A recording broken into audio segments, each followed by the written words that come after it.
Ketika jenengan Anda bangun di waktu subuh, kemudian melaksanakan sholat subuh, berarti Anda saat itu terpilih dari sekian banyak hamba Allah yang tertidur lelap tidak bangun untuk sholat subuh, dan terpilih menjadi hamba Allah yang bangun di antara hamba-hamba Allah yang mungkin juga bangun di saat itu tapi tidak tergerak hatinya untuk melaksanakan sholat.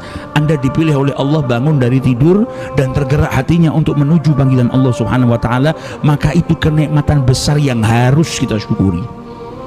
Berapa banyak di waktu subuh orang yang tertidur lelap bangun setelah subuh?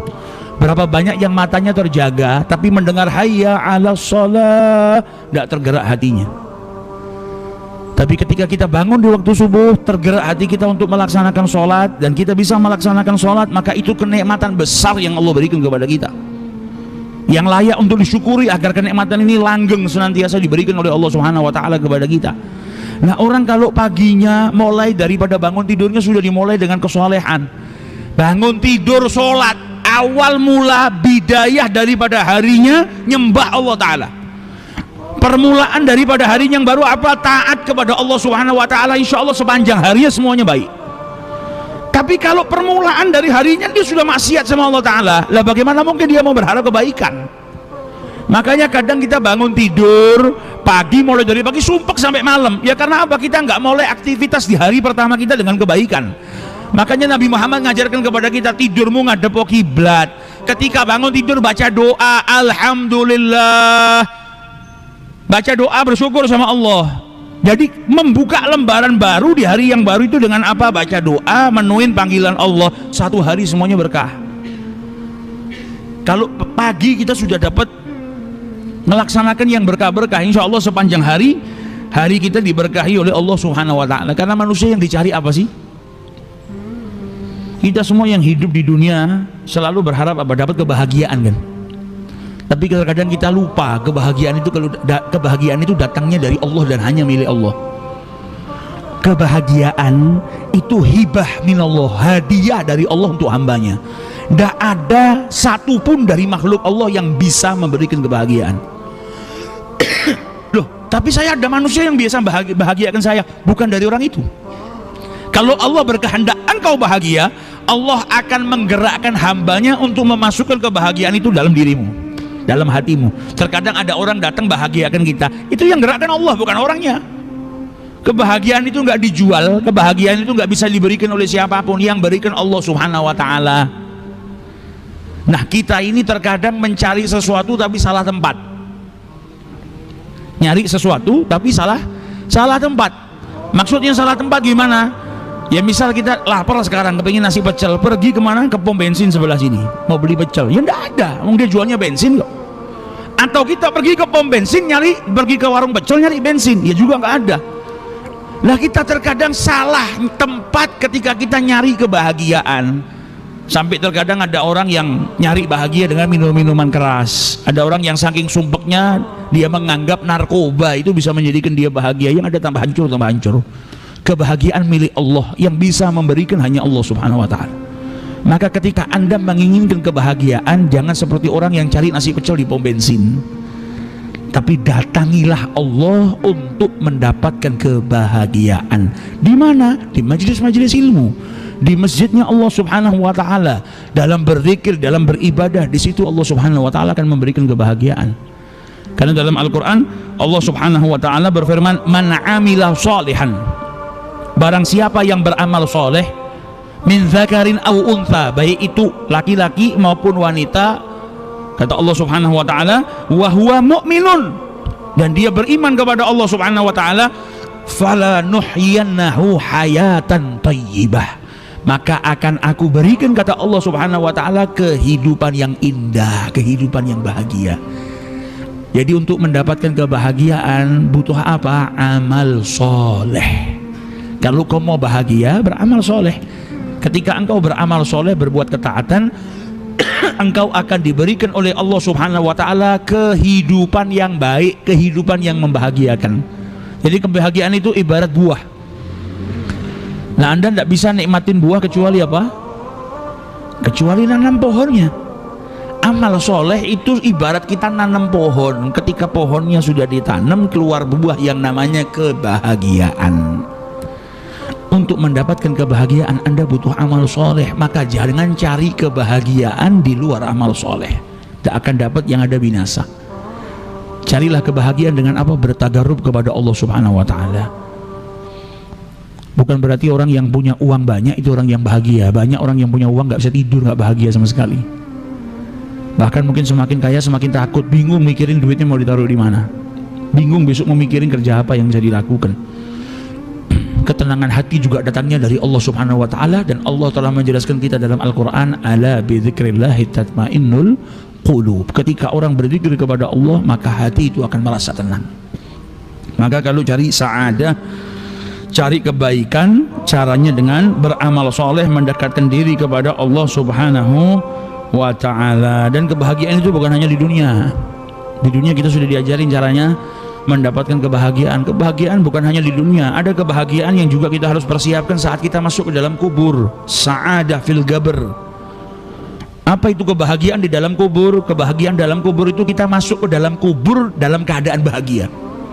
Nadkhul qabr, kita masuk ke dalam kubur, dimakamkan dalam keadaan sa'id, dalam keadaan bahagia. Kita dimakamkan, dimasukkan kubur, dan kita meninggalkan apa? Shadaqatun jariyah. Kita dimakamkan, kita dikuburkan, kita meninggalkan apa? Ilmu yuntafa'u bih. Kita dimakamkan, kita dikuburkan, dan kita meninggalkan apa? Waladun soleh, anak yang soleh yang mendoakan orang tuanya. Itu orang yang masuk ke dalam kuburnya dalam keadaan bahagia. Hidupnya sudah nabung. Apa yang ditabung? Ilmu yang bermanfaat, yang kalau dia mati dalam kubur dia tetap dapat pahala. Dia masuk ke dalam kubur, dia mati, dia meninggalkan apa? Shadaqatun jariyah. Dia mati di dalam kuburnya sudah nggak bisa beramal, tapi masih dapat pahala daripada amal yang semasa hidupnya dia lakukan. Dan ketika dia wafat, dia tinggalkan anak yang soleh yang mendoakan dirinya. Ini sa'adah fil qabr, kebahagiaan ketika kita masuk ke dalam kubur. Dan juga kebahagiaan di yaumul hasyr.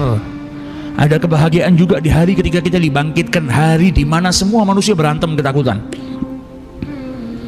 Hari dibangkitkan, semua orang merasa takut, semua orang kebingungan. Dan kita umatnya Nabi Muhammad SAW yang semasa hidupnya mempersiapkan diri berjuang untuk mendapatkan syafaahnya. Kebahagiaan kita kelak di hari kiamat adalah perjumpaan dengan Nabi Muhammad dan dapat syafaah dari Nabi besar Muhammad SAW. Berarti ada tugas yang harus kita lakukan sekarang, memperbanyak sholawat, memperbaiki akhlak, ngikutin perintahnya Allah. Tujuannya apa? Nanti di hari kiamat ketemu Nabi Muhammad. Tujuannya apa? Nanti di hari kiamat bisa dapat syafaat Nabi, karena kebahagiaan yang hakiki di hari hasyr, hari kebangkitan nanti adalah mendapatkan syafaat dari Nabi Muhammad SAW.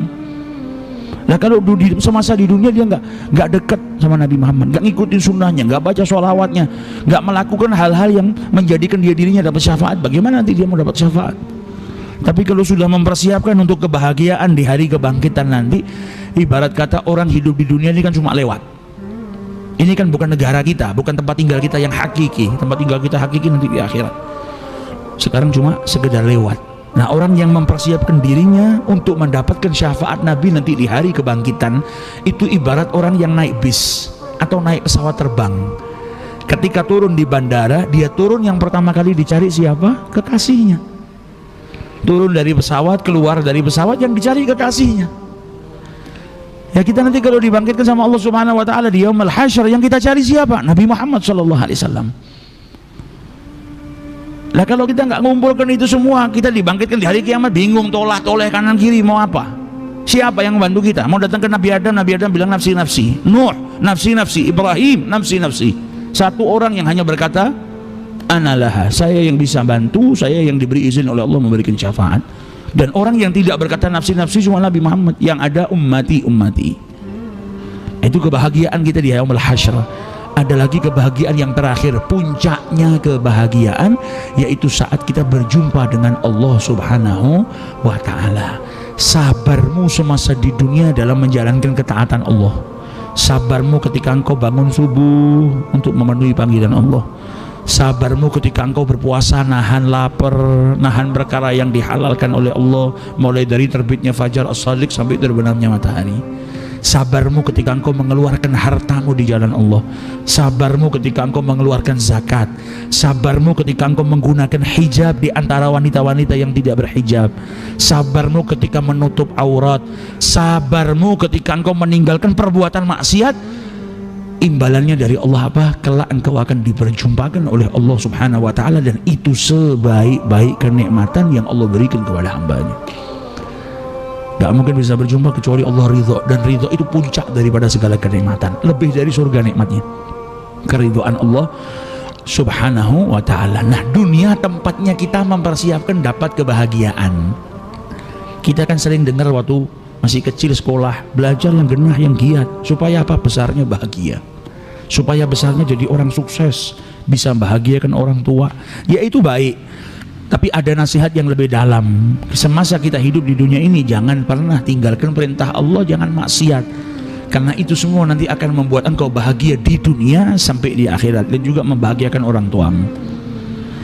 Maka sebagaimana kita mikirkan caranya bagaimana bahagia di dunia, pikirkan juga untuk mendapatkan kebahagiaan saat kita masuk kubur.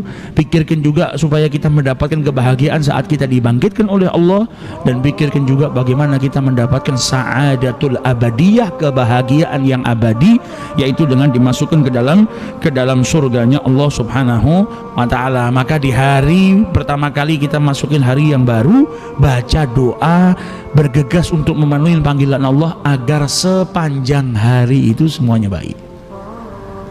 Ada lagi kaidah yang diajarkan sama Nabi Muhammad, kalau kau kepingin bahagia, bikin bahagia orang lain. Kalau ada orang lain yang punya hajat, bantu dia. Maka imbalannya apa? Selain dosamu diampuni sama Allah, kau kalau punya hajat, Allah bantu dirimu. Maka bantu orang itu nggak ada ruginya. Bahagiakan orang lain, idkharus surur, bahagiakan orang lain juga menyebabkan dirimu bahagia. Membahagiakan orang lain, bantu orang lain, itu juga membuat dirimu bahagia. Kau bahagiakan orang lain, Allah yang akan membahagiakan dirimu. Kau berbuat baik kepada orang lain, Allah pun akan membalas dengan yang lebih baik untuk dirimu. Makanya dulu orang-orang soleh zaman